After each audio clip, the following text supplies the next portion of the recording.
An American journalist has claimed that he was detained on Monday after trying to enter the World Cup stadium in Qatar, where same-sex relationships are outlawed, while wearing a rainbow shirt in support of the LGBT community. So this is Grant Wall is his name, and he put a picture up there very proudly. He's got the rainbow flag, and he says, "Just now, security guard refusing to let me into the stadium for USA Wales.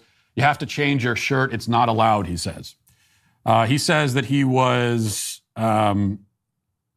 taken away and that he was detained for nearly a half hour. But then he says that they later apologized to him and let him into the country. So that's what he says happened. So we're getting this from some of these Western people that are showing up there.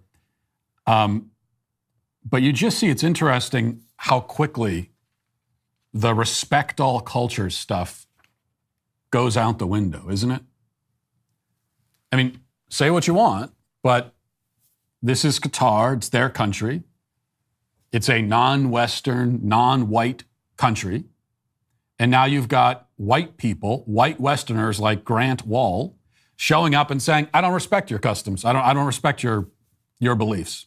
I'm going to do what I want in your country. I'm going to tell you how you should run your country. Your laws don't mean anything to me, because I'm the white Western guy, and I'll tell you. I will enforce. I will show up and be the arbiter of morality, the source of morality." It is a form of this kind of moral colonialism. And also, I do have to say, and there have been some, Qatari citizens who have spoken out about this. Here's one, for example, says, "As a Qatari, I'm proud of what happened. I don't know when will the Westerners realize that their values aren't universal. There are other cultures with different values that should be equally respected. Let's not forget that the West is not the spokesperson for humanity." I would agree that we just are not in a position to morally lecture anyone, I'm afraid to say.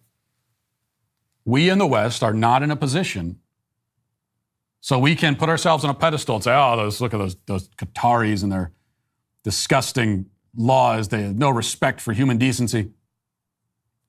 We're just not in a position to assume the moral high ground. We don't have the moral high ground. We surrendered it in this country. We did. It's very sad to say, but it's true.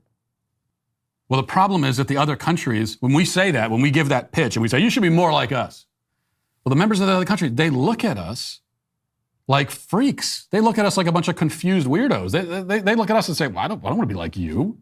Why would I want to be like you? You mean over in your country where you think that men can get pregnant? You mean over in your country where you're sterilizing little boys to turn them into girls? You are surgically and medically altering little boys to make them girls, and you think we want to be like you?" It's not a convincing sales pitch. It's about the culture. Okay, they're not looking at our politics. They're looking at our culture. And these non-Western countries are seeing our culture and seeing a culture that is just caving in on itself, that is eating itself.